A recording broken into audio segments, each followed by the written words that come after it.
¿para dónde? Si ya usted no quiere pasar el año, es porque no quiere. Bueno, ya llegó nuestro técnico para esta clase. Él nos toma siempre unas grabaciones para aquellos chicos que de pronto no tienen la facilidad, ¿no? Aunque haciendo la encuesta nos dimos cuenta que los grados octavos y novenos casi entre el 80 al 90% tienen conexión a Wi-Fi, sino que ya no se conectan es porque no quieren. Listo. Así que espero que ustedes no vayan a empezar a entregar sus actividades y a regalarles pues el esfuerzo y el trabajo que han realizado. ¿Sí me escucharon? Sí, profe. Ok, David, entonces estamos listos para continuar. Sí, señora. Ok, gracias, David. Listo. Entonces les decía que tenemos estas preguntas exploratorias y que en estas preguntas exploratorias es importante resaltar, ustedes allá pues no tienen los temas, yo ya se los ubiqué, que observamos, ¿cierto? ¿Quién no ha observado los osos? ¿Quién no ha visto hasta películas donde protagonizan los osos o imágenes o, bueno, comerciales o también han visto reportajes científicos en donde aparecen los osos, ¿cierto? Y al hablar de osos, pues creemos que todos los osos son iguales, ¿ya? Y que por su característica de igualdad, pues van a tener la misma alimentación, va a ser la misma forma de vida, y nos damos cuenta que esto no es así. ¿Por qué? ¿Alguien me puede decir por qué?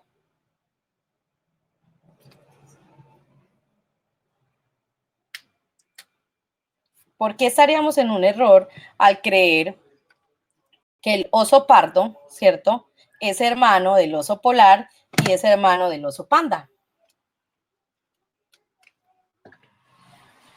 ¿Por qué estaríamos en un error?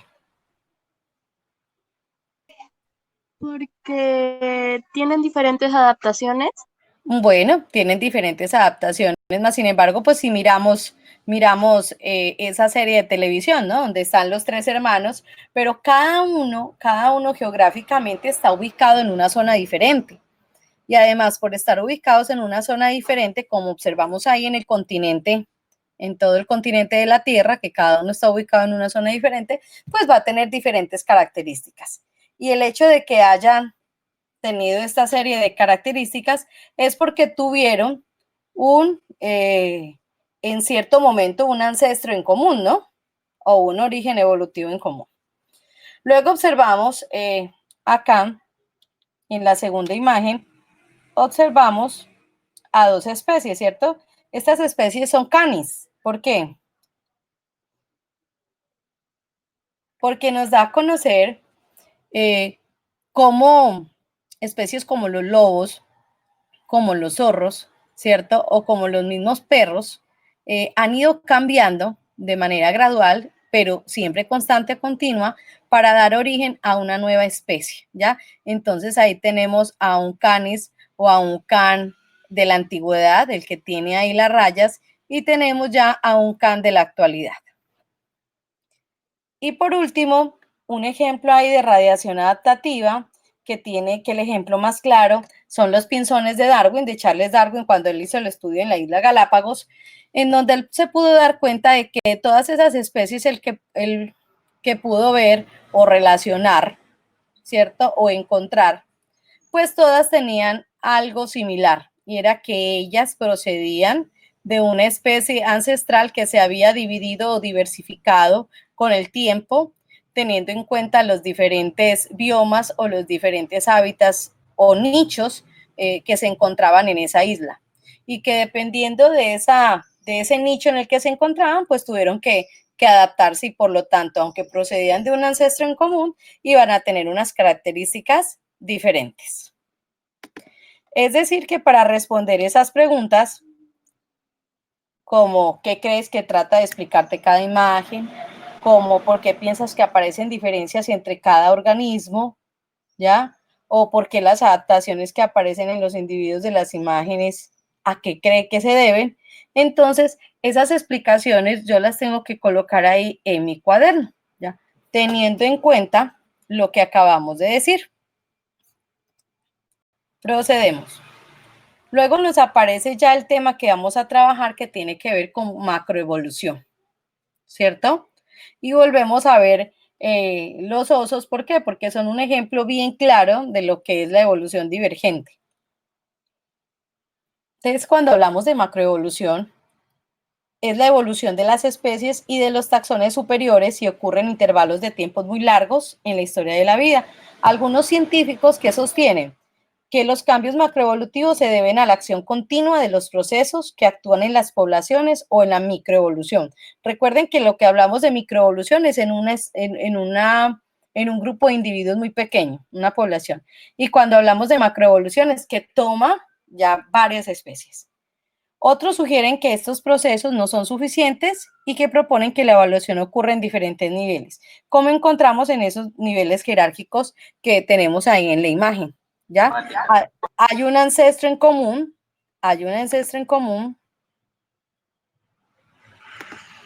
que es el que encontramos acá abajo, ¿cierto? Ellos todos son Ursidae, que es, digamos, el taxón que tiene que ver directamente con ellos. Pero en este Ursidae, por favor, si me escuchan. Sí, señora, se escucha bien. Ok, en este Ursidae tenemos que hay dos diversificaciones, es decir, que hay dos cambios en esa especie Ursidae, ¿ya? De este oso marrón.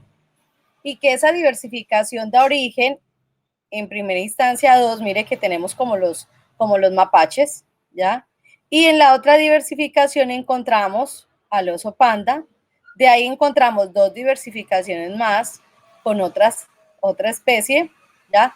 Y encontramos cinco diversificaciones más, y entre esas diversificaciones ya viene a dar acá el oso polar. Miren, para ser hermano de este, está muy lejos de acá, ¿cierto? Está muy lejos. Cuando hablamos entonces de la evolución divergente, estamos hablando de ese proceso en el que algunos individuos se separan totalmente de su población y sus características se diferencian de las de la población inicial, donde los organismos se diferencian a consecuencia de estar sometidos a algunas presiones selectivas, como es el caso del oso polar. Él se diferencia porque la ubicación geográfica de él, que es demasiado selectiva, hace que tenga que tener una piel, ¿cierto? O una capa de grasa más gruesa, que tenga que subsistir en unas temperaturas muy bajas y que además de eso tenga que tener la capacidad, pues, de permanecer mucho tiempo, digamos, sin alimentarse y por lo tanto, pues, su grosor de grasa tiene que ser mayor que los demás osos que tienen la alimentación más cercana. Además de eso, ellos son carnívoros, ¿cierto? A diferencia del oso panda que es herbívoro que come bambú. Y cuando hablamos de esa evolución convergente, tenemos ahí un ejemplo clásico que es el de la ecolocalización, si ustedes lo han escuchado, es la capacidad que tienen algunas especies animales de no ver o no oír, pero, o sea, directamente, sino que de ubicarse por las ondas, ¿cierto? Las ondas vibratorias que emergen, lógico, a veces de los sonidos que ellos emiten. Entonces, en el caso del murciélago, que es un animal nocturno, él emite unos sonidos que son ultrasónicos, al igual que los delfines, son ultrasónicos, que hacen de que puedan localizar obstáculos cerca o presas cerca también, ¿ya? Solamente al lanzar ese sonido, lo que hacen es golpear los obstáculos o los animales que están cerca y se devuelve la onda sonora y por lo tanto ellos ya se ubican.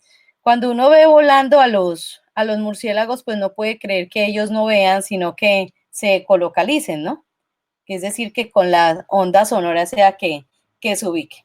Entonces, en esa evolución convergente encontramos que algunos individuos pues no tienen un ancestro muy como cercano. Pues, si miramos el murciélago y miramos el delfín, pues ahí no hay como tal un ancestro muy cercano que tenga características similares peor, pues si ya hablamos de que sean mamíferos, pues podemos estar obteniendo algo cercano.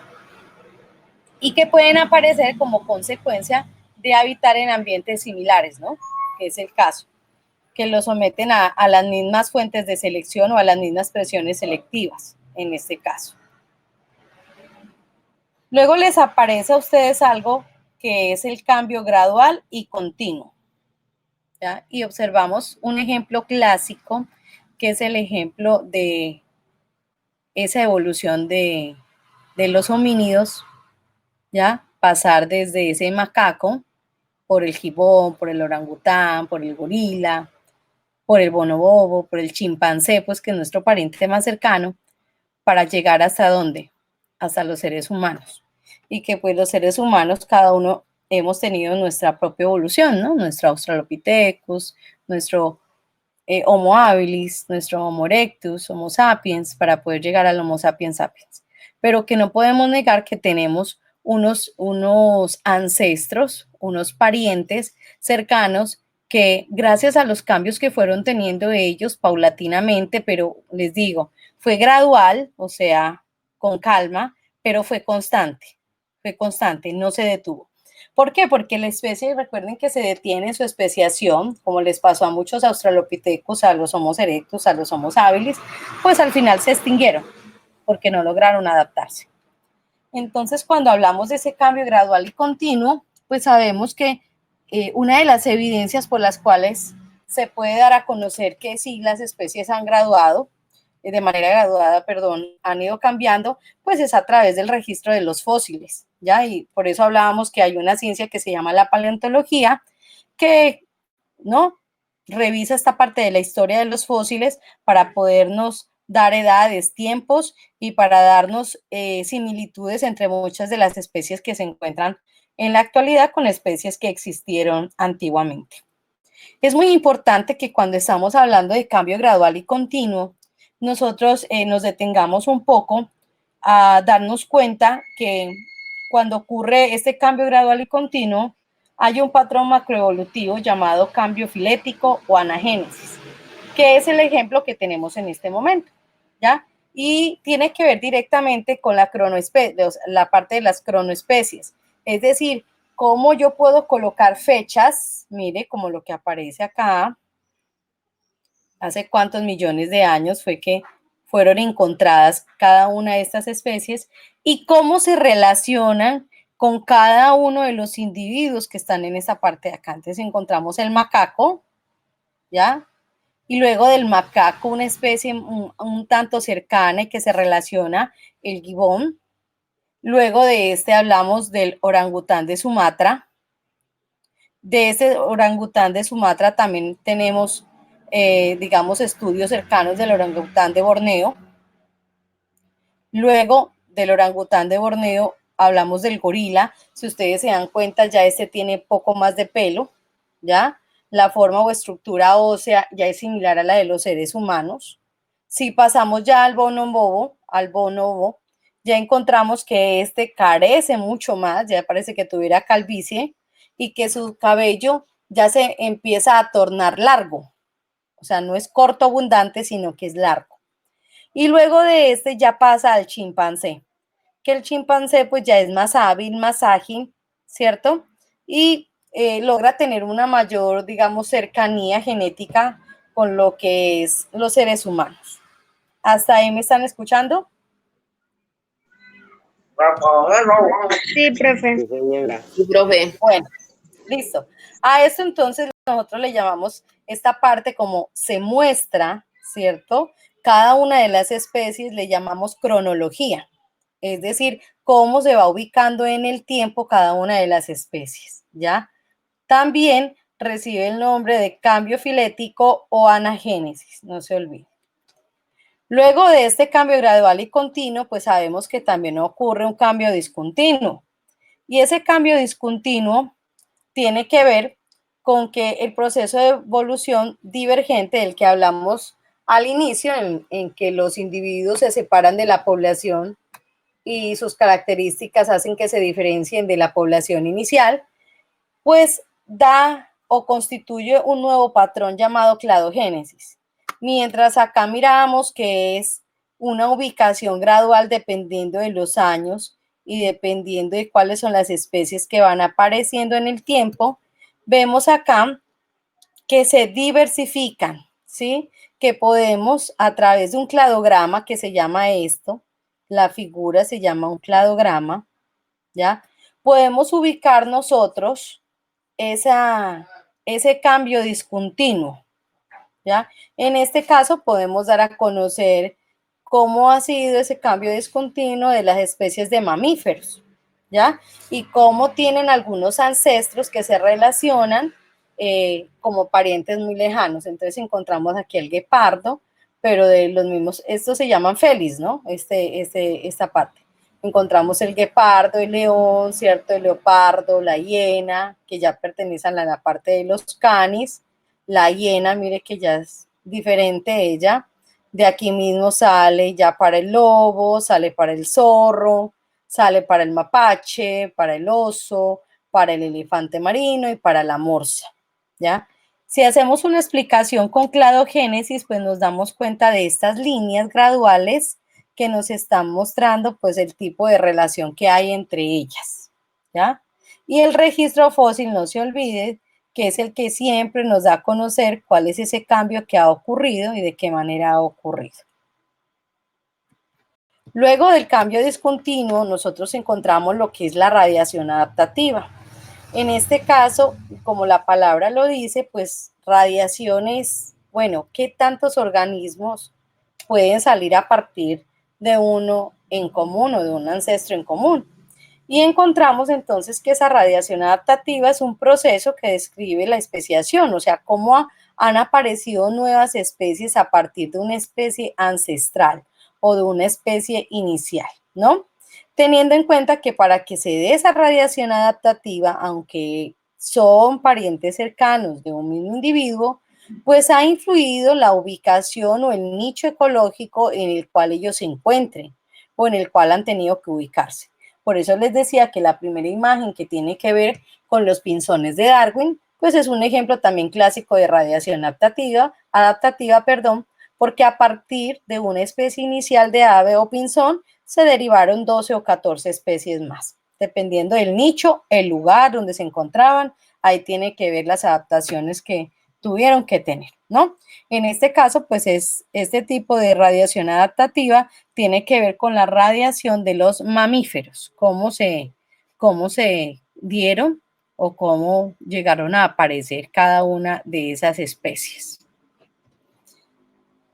Luego encontramos, miren ahí, pues encontramos la ballena y el león marino, que son familia del chimpancé, del lobo, ¿cierto? De la marmota, del murciélago, del topo, del oso, del antílope. ¿Por qué? Pues por el hecho de la forma como son concebidos y la forma como alimentan a sus crías. Luego nos aparece ya otro tema que tiene que ver con la evolución reticulada. Cuando yo hablo de evolución, estoy hablando de un cambio, ¿cierto? Un cambio que está sucediendo, un cambio que está ocurriendo. Pero para que se dé este cambio o evolución reticulada, ¿ya?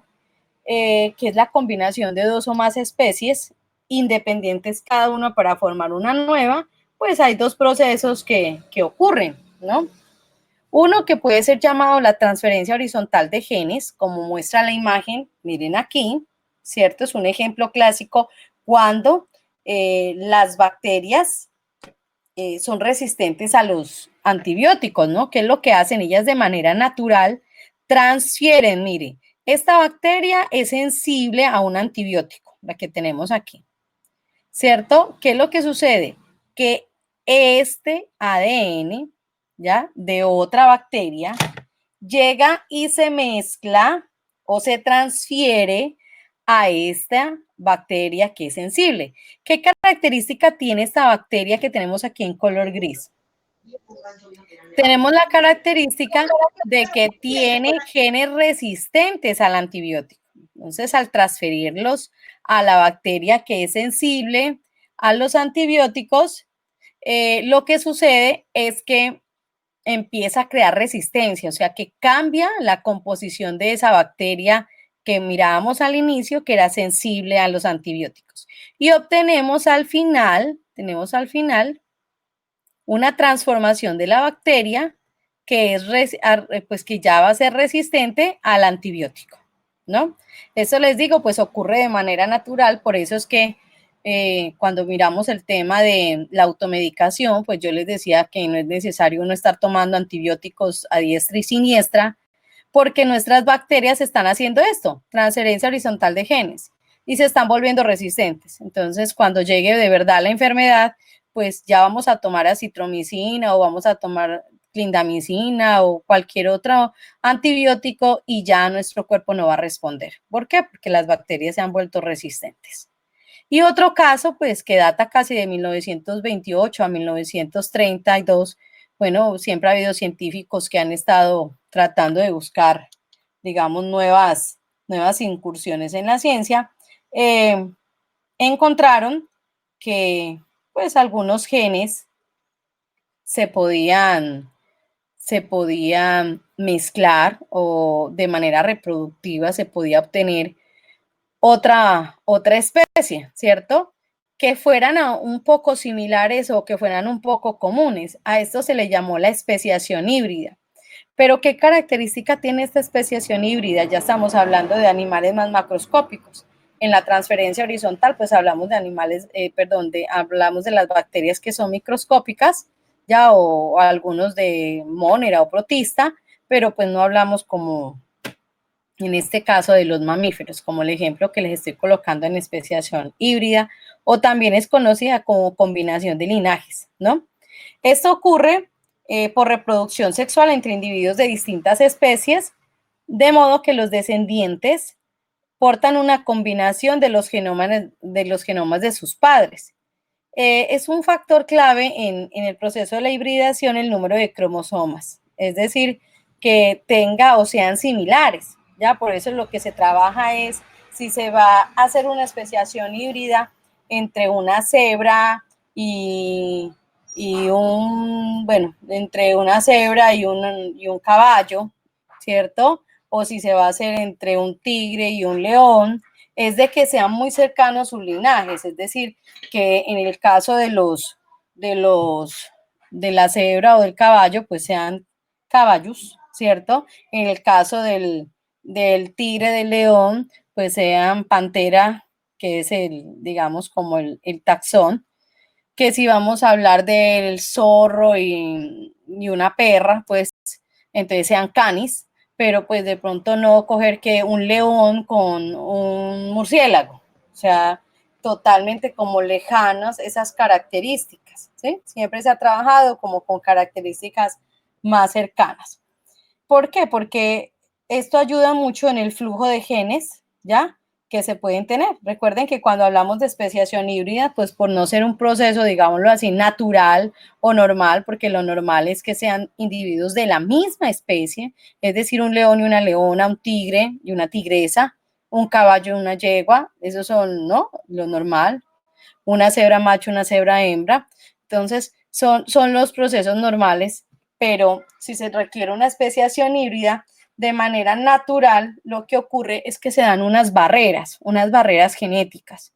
Esas barreras genéticas, ¿qué es lo que hacen? Listo, tenemos aquí al tigón, que el tigón es un tigre macho que se ha reproducido con una leona, ¿cierto? Fueron criados en cautiverio y se logró que ellos lograran tener una reproducción sexual y que tuvieran una cría. Pero resulta que la barrera genética, como no es un acto normal, una reproducción normal en la naturaleza tiene unas barreras, les decía, genéticas. Entre esas barreras está la infertilidad. Es decir, que puede estar el tigón, pero el tigón es infértil. O si es una hembra, va a ser infértil. ¿Ya? Entonces, hay casos, ustedes pueden entrar en internet y encontrar muchos casos de especiación híbrida. Es más, estos animales tienen hasta un tamaño mucho más grande de lo normal, mucho más superior. Cuando hablamos de la evolución paralela, muchachos, estamos hablando de que algunas especies, como muestra en la imagen, estos son los insectos palos, ¿cierto? Profe, una pregunta. Dígame. Es que acá en la guía dice que lo de que usted explicaba de la transferencia horizontal de genes, dice que ocurre entre linajes lejanos y usted dice que solo ocurre entre los linajes más cercanos. Pero cuando hablamos de ¿qué? ¿De horizontal de genes? Sí, señora. Eso es cuando estamos hablando del material genético, pero en las bacterias. Les dije yo a ustedes. Les digo que tiene que ser cercano cuando hablamos de especiación híbrida o combinación de linajes.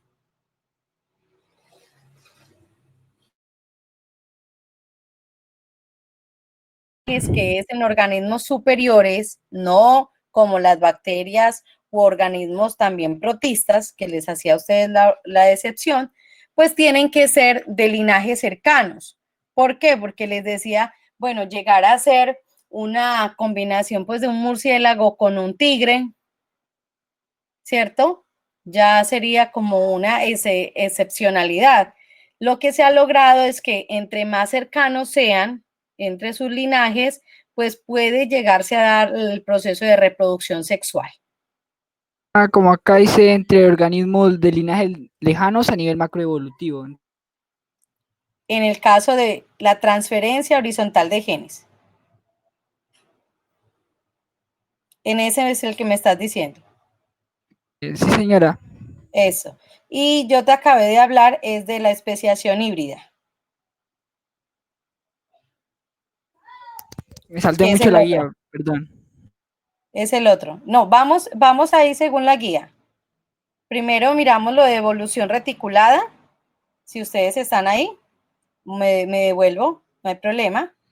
Y les decía que lo de evolución reticulada es combinación de dos o más especies que son independientes para formar una nueva. ¿Listo?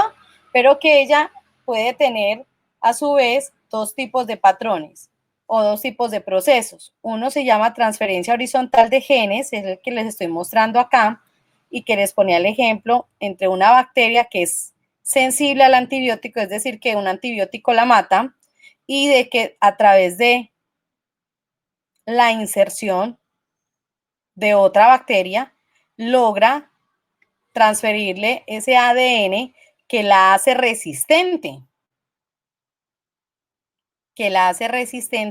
al antibiótico. Así fue como descubrieron pues el ADN. Y luego, ¿qué obtenemos? Obtenemos una bacteria que al inicio era sensible al antibiótico, pero que en este momento es una bacteria resistente al antibiótico, ¿ya?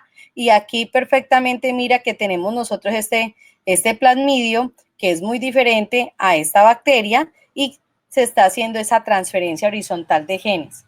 Y les digo que ocurre de manera natural, es decir, que no se necesita un laboratorio para eso, que en el cuerpo ocurre de manera natural. Pero que la especiación híbrida, ojo con eso, o llamado combinación de linajes, ocurre pues de manera sexual por lo general. En algunas ocasiones han tratado de sacar especiación híbrida en laboratorio y lo que ha ocurrido es de que o a veces después de tantos intentos nace o por lo general es una especie que muere antes de nacer. Pero como a veces no funcionan todas esas barreras, ¿cierto? La barrera de la selección natural, entonces ocurre una barrera selectiva que es la genética. Pero les decía que es muy importante para que se dé el éxito de esos híbridos que haya un número de cromosomas similar entre descendientes. ¿Y eso cómo se logra? Se logra haciendo un cruce de individuos en donde haya un flujo de genes que sea como muy cercano. Entonces, en este caso, que sea muy cercano, pues les decía, si vamos a sacar una especie nueva como el lobo siberiano, pues un lobo y un perro, ¿cierto? Para poder sacar ese lobo siberiano. Que si vamos a sacar este tigón, pues fue un tigre y una leona, o sea, son del taxón Felis, ¿ya? Que si vamos a obtener un caballo y yo llegué y lo hice reproducir con una cebra, pues ellos pertenecen a lo que tiene que ver con los caballos o al taxón caballos o ecus en este caso, ¿no? A eso hacía referencia, porque si son muy lejanos los híbridos, ¿cierto? En el caso pues de estos animales que son mucho más grandes, y nosotros queremos hacer un híbrido de una hormiga con un león, pues vamos a encontrar, ¿cierto? Muchas diferencias en su carga genética y lógico después unas malformaciones en su presentación física. A eso era que le hacía referencia en este caso de la especiación híbrida. Espero de pronto haya quedado un poco más claro. En los vegetales o en las plantas también se da hibridación, ¿no? También se da esa hibridación, pues yo creo que todos conocen el limón mandarina, ¿no?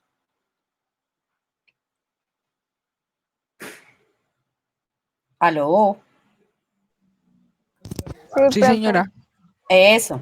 Y sabemos que los dos son cítricos. El limón y la mandarina son cítricos, ¿ya? Eso es a lo que yo les hago referencia. Es decir, tiene que haber una similitud en los taxones. Luego de esto, entonces, aparece ya lo que es la evolución paralela. Y en la evolución paralela, pues encontramos que, aunque algunas especies pueden desarrollar un mismo carácter, no tienen que compartir un ancestro en común. O sea, se pueden parecer. Y un ejemplo clásico son los insectos palo, que ustedes los miran aquí. Parece que todos procedieran pues como de un mismo ancestro, pero no, ¿no? Cada uno ha evolucionado de manera diferente o ha adoptado esa apariencia, pero teniendo en cuenta las adaptaciones que ha tenido que hacer en el cambio o los cambios que ha tenido que hacer en el tiempo, ¿ya? Tuvieron que muchas veces cambiar partes de su ADN para lograr esas adaptaciones, pero no quiere decir que procedan de un ancestro en común, ¿no? En el caso de la evolución paralela. O sea, cada uno fue evolucionando muy separadamente, por eso se llama paralela. Y cuando llegamos ya a lo que tiene que ver con los modelos de la especiación, ¿cierto? Es decir, de qué manera yo puedo decir que las especies se van diversificando o van cambiando, pues yo encuentro dos modelos. Un modelo que es llamado el gradualismo, ¿ya? Y me muestra cómo de manera gradual, como dice su nombre, los fenotipos, es decir, la apariencia de muchas especies ha ido cambiando en el tiempo. Y hay un ejemplo clásico que es el de las mariposas, ¿ya?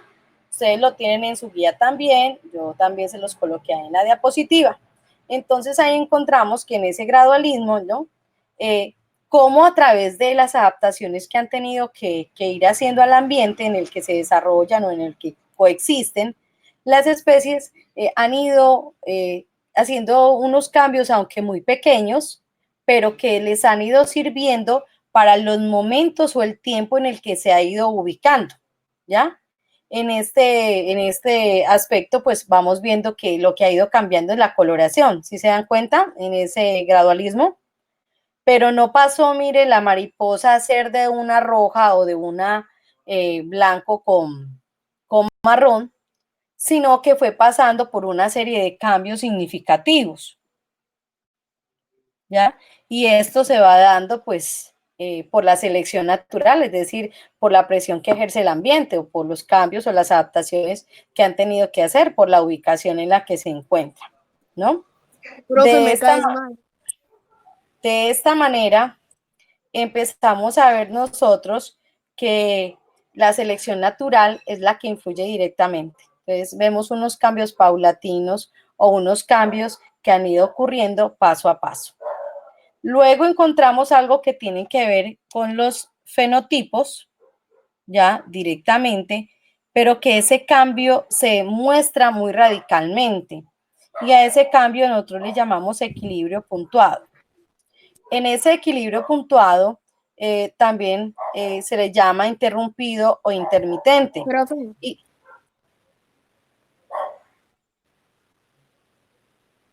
Profe. ¿Sí? Me caes mal. ¿Cómo?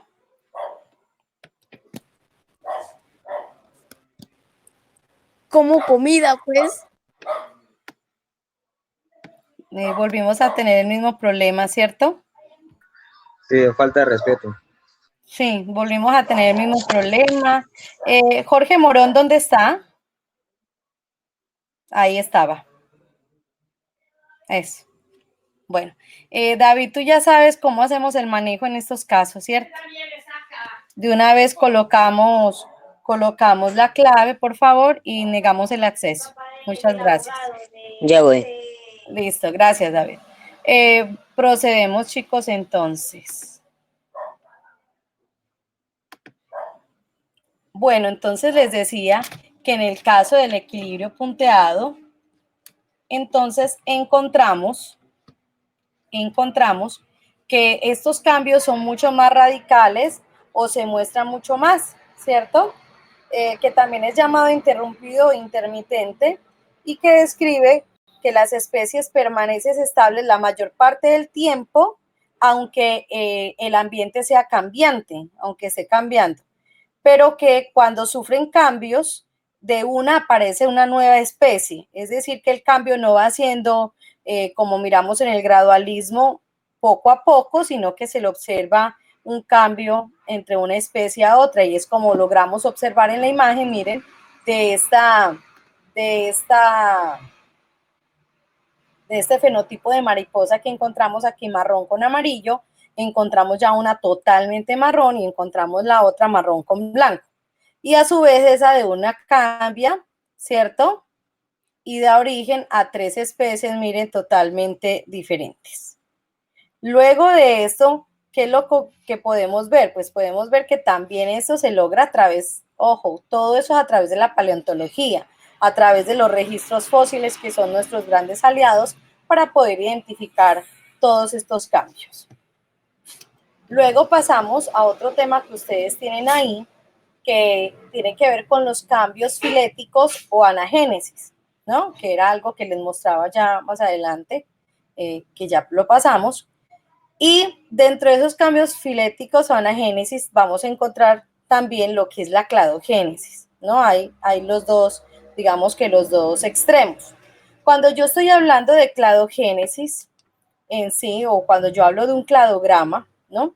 Cuando yo estoy hablando de esa cladogénesis, pues estoy dando a entender cómo una especie, a partir de una especie, se pueden originar 2 o más especies. ¿Y cómo yo lo puedo graficar? En este caso, miren cómo yo a través de unas flechas puedo dar a entender que a partir de esta especie se originan 3 diferentes.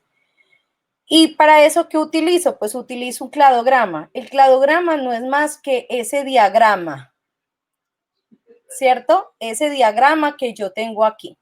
Entonces, ese diagrama que yo tengo aquí es el que me da a entender o el que me da a conocer cómo yo puedo ubicar las otras o los otros descendientes. Cuando yo hablo de anagénesis, miren, simplemente estoy mostrando cómo un cambio no es tan radical y ocurre simplemente en una misma especie. Pero cuando yo hablo de cladogénesis, sí hablo que a partir de una especie se originan 2, 3 o muchas más. Recuerden, así como ustedes tienen ahí en su guía, en la página 4, ahí hay un gráfico sobre un cladograma, ¿cierto? Y les muestra que a partir de una planta de pétalos blancos y tallo herbáceo, se originan otra serie de características, como que tenga pétalos rojos, como que tenga hojas con tricomonas, como que tenga tallo leñoso, fruto carnoso, semilla rugosa, y cambiando totalmente digamos que a la especie inicial. Entonces el cladograma no es más que el dibujo que nos muestra cuál es el parentesco que hay entre la especie inicial a las demás especies. ¿Listo? Bueno, cuando ya hablamos, ya estamos finalizando para no cansarlos mucho, cuando ya hablamos de la coevolución, estamos hablando de cómo se han originado muchas de las interacciones a través de estos procesos característicos que ocurren entre las especies.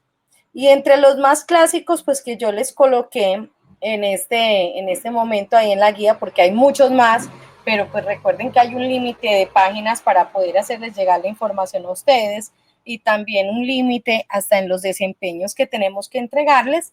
Pues entonces hemos tratado de escoger las docentes que damos en grado 9, pues como los más representativos.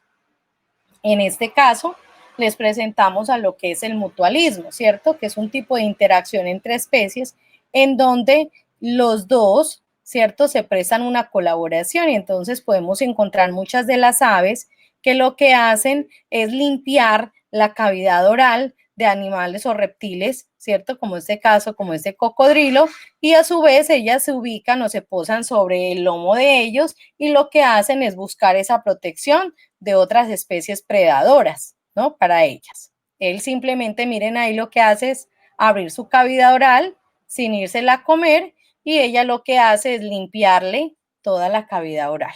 ¿Listo?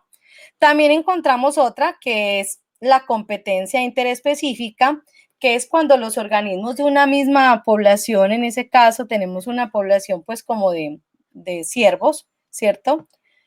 Ellos están luchando por algo, en este caso están luchando por la reproducción, ¿no? Recuerden que si los organismos machos no son seleccionados, sexualmente, pues tienden a no reproducirse y si no se reproducen, entonces no van a poder obtener crías y si no obtienen crías, sus genes se van a perder en el tiempo, ¿ya? Y una especie de estas que está luchando por reproducirse, pues es muerta o es exiliada. Entonces, en la selección natural es muy duro sobrevivir. Entonces, la competencia es luchar o digamos que tratar de competir por un recurso que necesitan todos los de la misma población o los de la misma organización. Ahí hay otros ejemplos, ustedes en la guía, otros ejemplos que tienen, ¿cierto? Que son como el caso de las hormigas. Otro caso que ustedes tienen en su guía de mutualismo es en el caso de los líquenes, ¿no? Que se unen también para formar un hongo y un alga, se unen y forman un líquen. Tenemos también otra especie de interacción que tiene que ver con sistema predador-presa. Esa creo que es muy clásica y ustedes la entienden muy bien, ¿cierto? Un organismo es el que huye por su vida y otro es el que lucha por poder conseguir alimento para seguir sobreviviendo. Entonces tenemos un sistema donde hay un predador, que en este caso pues tenemos a un félix, ¿cierto? Y tenemos acá a un animal que es la presa, es decir, que él está corriendo por su vida. Luego encontramos entonces que muchos de esos organismos predadores pues desarrollan técnicas para poder cazar y también los organismos que son presas pues cuentan a veces con unas adaptaciones en su cuerpo para poder luchar también por su vida, ¿no? Como velocidad, como fuerza y agilidad, o como astas grandes, como es el caso de los cuernos o colmillos grandes, que les permiten luchar y no hacerse, digamos, depredar muy fácil. Y por último, tenemos algo que tiene que ver con el sistema hospedador-huésped, y es un caso muy particular cuando hablamos del parasitismo. Ya en este caso les puse un ejemplo de parasitismo externo que tiene que ver con las garrapatas, ¿no? Mire ellas cómo introducen su parte, ¿cierto?, anterior, ¿ya? Para succionar directamente. Ellas hacen un orificio e ingresan a la parte dérmica de la piel, pues de los animales que atacan. Pongamos el ejemplo de un perro. Y por eso cuando la vamos a retirar es muy importante que nosotros retiremos desde la cabeza que está introducida, porque si no ahí dejamos esa parte que va a seguir, digamos, si tiene una enfermedad contagiosa, pues va a seguir pasándole al animal, ¿no? Además que las garrapatas dan una enfermedad que se llama fiebre de garrapatas, que lo que hace es llevar al organismo a la anemia y posteriormente a la muerte, ¿no? Porque lo que hacen es contaminar la sangre del hospedador, ¿ya? Es decir, que el huésped al final termina matando al hospedador. Hasta ahí, señores, es como la presentación, la explicación de la parte teórica que ustedes tienen en su guía. ¿Hasta ahí vamos, chicos? Sí, profe. Sí, profe. Ok, listo. Procedemos. Recuerden que ya llevamos varias sesiones en las cuales yo les dije que yo no les iba a aceptar ninguna clase de irrespeto contra mí o contra cualquier otro compañero. y ustedes tienen que ingresar colocándole el nombre a su identificador, o si no, no pueden ingresar porque se nos siguen presentando estos inconvenientes, ¿no? Por favor, entonces, miren, uno tiene que seguir llamando la atención hasta en esta clase de clases que son virtuales. Así que tener en cuenta, por favor. Y hay 4 actividades, como siempre, para desarrollar. Entonces, tenemos en la primera actividad que debemos leer y con base en lo que está aquí escrito responder una pregunta. ¿Alguien me puede de pronto hacer un acercamiento sobre qué tema o a qué tema se refiere esa actividad número 1 de todo lo que hemos hablado, de lo que yo he hablado? ¿A qué tema se refiere?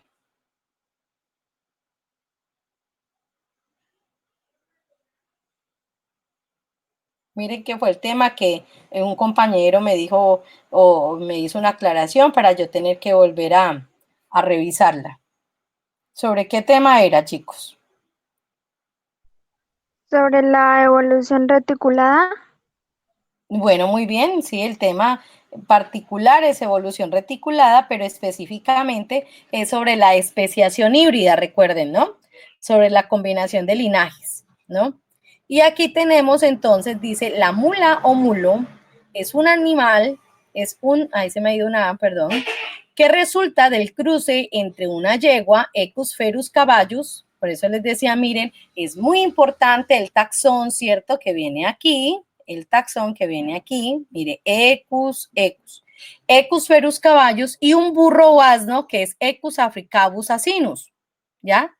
Son organismos diferentes, porque el uno es Africanus asinus y el otro es Ferus caballus, pero tienen una cercanía ancestral en la parte Equus, ¿ya?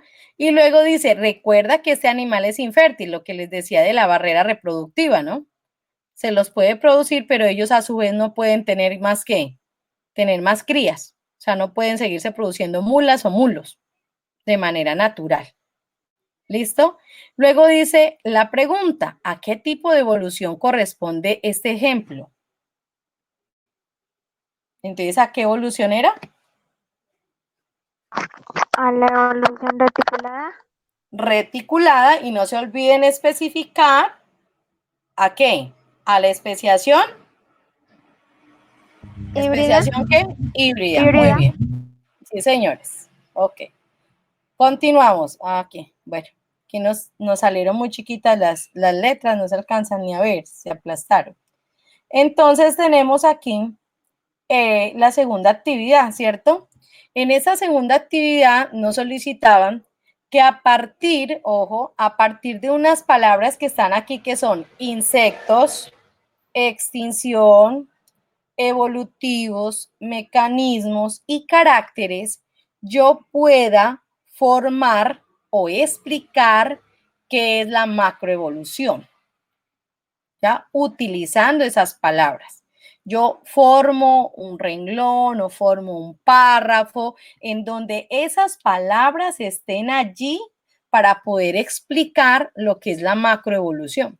Entonces, eso ya es a su propia creación, ¿no? Ustedes pueden iniciar diciéndolo, bueno, la macroevolución es un proceso en el cual ocurren procesos evolutivos. Bueno, ya como quieran combinar esas palabras, pueden anexarle muchas más, lógico, pero cuando ustedes ya tengan ubicadas todas esas palabras, lo que hacen es subrayarlas. Que tuvieron que utilizarlas 2 veces, no importa, ¿sí? Pero el hecho es de que las 5 palabras estén en el texto que ustedes hacen para explicar lo que es la macroevolución. Hasta ahí. Esa es la actividad 2. Luego viene la actividad 2B, en donde tienen que leer este texto, ¿cierto? Que aparece aquí, en donde nos están hablando de la domesticación del perro. Dice, el perro es una subespecie doméstica del lobo, cuya convivencia con humanos promovió algunos cambios. Por ejemplo, los lobos son carnívoros, pero los perros son casi omnívoros. En cuanto al comportamiento, guarda muchos rasgos de cachorro, aún en la etapa adulta. Posiblemente los humanos seleccionaron a los lobos más dóciles para que fueran sus acompañantes en el hogar. Sin embargo, se afirma que los lobos dieron el primer paso al acercarse a las comunidades humanas. Pues era lógico, ¿no? Tuvieron que ellos acercarse, sea por alimento o sea por, bueno, revisar todos los animales que ellos estaban capturando y encerrando, porque pasó de ser nómada, la parte de nómada sedentario, y tenía ya que empezar a comer, pero tener sus animales y sus plantas cultivadas. Entonces, de esta manera, pues el lobo pudo irse acercándose a por las presas y se fue quedando y se fue quedando hasta que logró también domesticarse y cambiar pues o adaptarse al nuevo hecho de convivir con los seres humanos. Entonces hay unas preguntas que vienen aquí en donde dice que si un perro podría volver a vivir en estado silvestre después de miles de años de convivencia con los seres humanos. ¿Qué opinan ustedes? No, profe. Mientras Que sí. Después de que un perro se vaya al bosque o se pierda, él va a empezar a buscar su alimento y podría volver a estar en estado silvestre. Recuerden porque que, a ver, listo, Sebastián, dinos. Como el perro está acostumbrado a que le den la comida, pues al estar en un estado silvestre, el perro va a esperar a que le den la comida y no va a poder él buscar su propio alimento por sí mismo. Por el estado de domesticación. A eso les iba a referir. Resulta que cuando un organismo o un animal ya ha pasado por un proceso doméstico, pues tan marcado, lo que sucede es de que si él sale, ¿no? Puede llegar a morir. ¿Ya? Lo que sucede muchas veces con las adaptaciones que se hace en el Centro Experimental Amazónico o en el CEA. Allá lo analizan una serie de profesionales, el veterinario, una bióloga, ¿cierto? Si tiene que ver con especies como los peces, pues tiene que entrar un ingeniero acuícola, y ellos son los que analizan ese estado de domesticación en el que se encuentran. Entonces, a veces vemos que hay aves como los tucanes, como los guacamayos, que ya llevan tantos años, 20 o 25 años con las personas que los tenían en cautiverio, que esos animales lo único que hacen es dejarlos y los siguen teniendo allá en las jaulas, en el CEA, en un ambiente, digamos, un poco más atractivo, más grande, más silvestre, pero no los sacan a la vida silvestre natural. ¿Por qué? Porque ellos tienden a morir. Ya los afectan hasta las enfermedades, porque no han estado en ese ambiente. ¿Listo? Entonces, es específicamente sobre eso. El proceso de adaptación se pierde debido al alto grado de domesticación durante todos los años.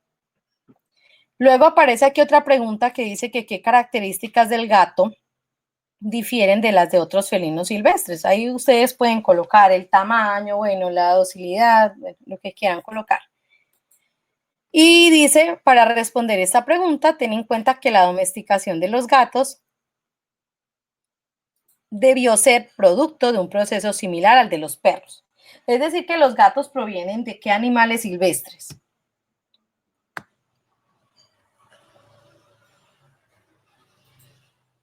Cuando ustedes miran un cachorrito, eso, un cachorrito de un felino, ya sea de un león, o sea de un tigre, o sea de una pantera, miran un cachorro, pues miran un gato.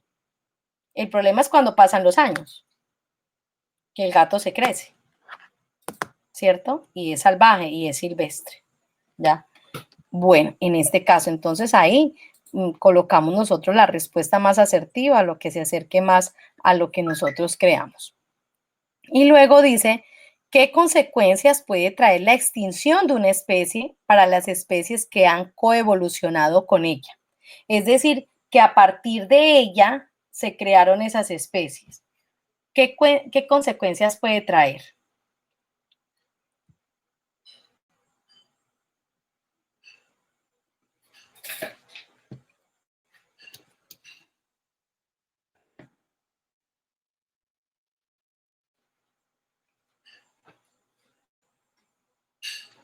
¿Qué consecuencias puede traer que desaparezca esta mariposa marrón con amarillo? Para esta mariposa roja, para esta mariposa blanca. ¿Será que puede traer alguna consecuencia? Pues para el animal que la consuma, puede decir así, o sea, ya no tendría No, pero de qué alimentarse y morir. no te preguntan para los animales que consumen Ya. No, profe, ya una que el animal cadena ya alimenticia. evolucionó, Claro, y ya es una como nueva especie, ya puede muy seguir bien. reproduciéndose por sí sola. Muy bien, muy bien. Como ya es una nueva especie, ¿cierto? Ella continúa su proceso de especiación. Ya lo que ocurre con ella es que desaparecería pues esa especie inicial, ¿cierto? Ya no habría ese ancestro pasado o ese ancestro en común. Pero voy a un momentico acá que observo que hay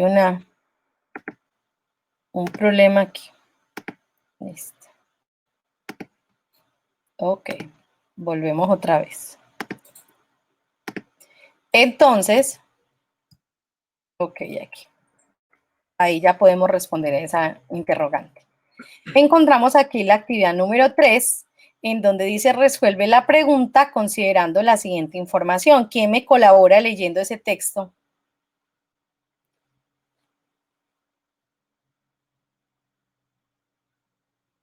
Yo, una población de peces marinos de diferentes colores se distribuyen de manera aleatoria a lo largo de la columna de agua. Con el paso del tiempo, los peces rojos comienzan a merodear zonas más profundas donde la luz roja no llega y permanecen ocultos desde sus depredadores y también para no ser detectados por sus presas, mientras que los peces azules son menos conspicuos en aguas superficiales y las frecuentes más a menudo con el paso del tiempo. Las hembras azules de la superficie empiezan a reproducirse exclusivamente con los machos azules, mientras que las hembras rojas se producen únicamente con los machos rojos o que dan origen a dos especies distintas.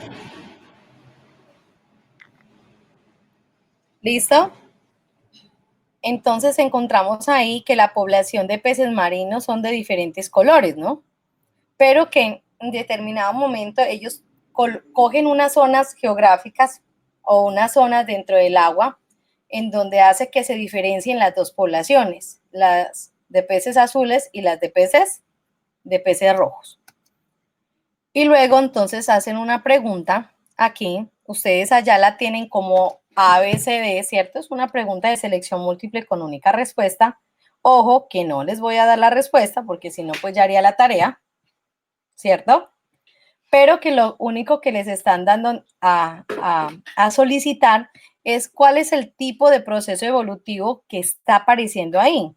Si será un tipo sobre especiación alopátrica, porque la luz actúa como una barrera física, especiación parapátrica, porque la barrera entre ellos es del comportamiento, o es una especiación peripátrica, porque pues ocurre en la región original de la población, o es una especiación simpátrica, pues hay preferencia por distintos microhábitats. Entonces ahí es como establecer pues cuál es el proceso que está ocurriendo, ¿no? Yo les estoy diciendo que es una ubicación que ellos toman según la zona.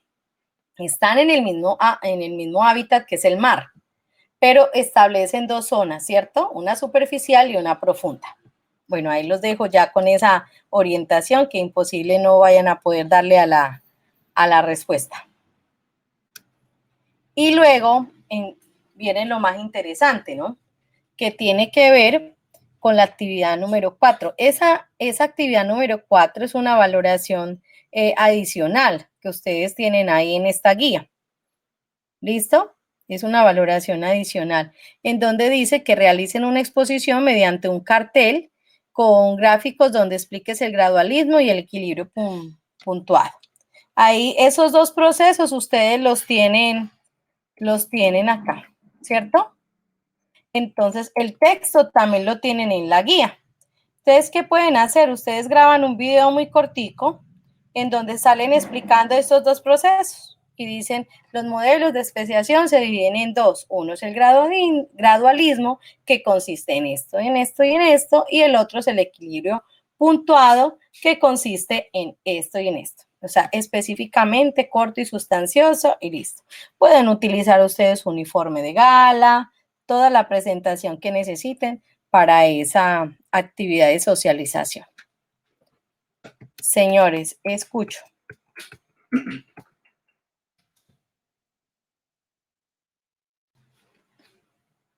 Escucho.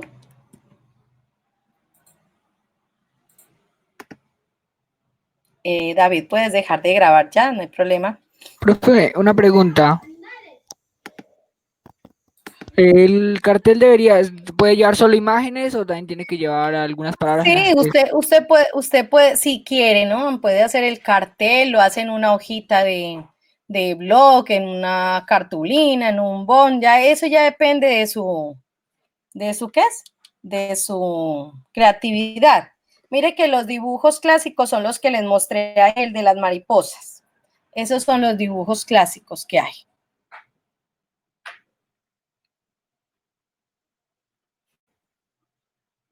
David, te decía que puedes ya dejar de grabar para que no se nos haga muy largo el video. Listo, profe, ya va. Gracias.